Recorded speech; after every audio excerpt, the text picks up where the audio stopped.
Hey guys, it's me again with another Canva tutorial, and for today's video, I will teach you how to animate your products in Canva, more on marketing ads.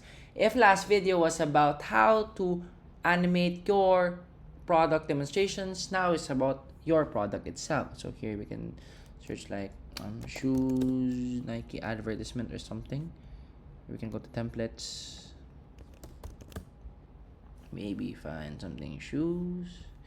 Let's say this one. Let's say that this is our template. So it's pretty simple.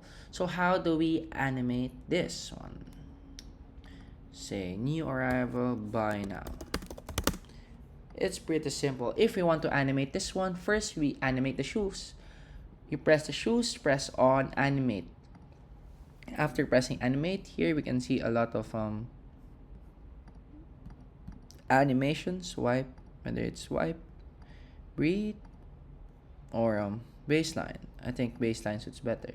This other one can be different, so can drift or tectonic.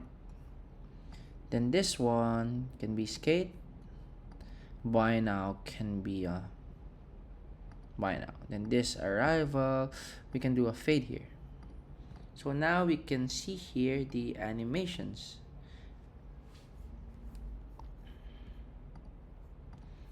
So it would look like something like this. Then we can just share, press download as MP4 video so that the animation would come true and you can see the animations, because if you save it as a PDF, it will just be stagnant image. So once again, thank you for watching and for more Canva tutorials to come.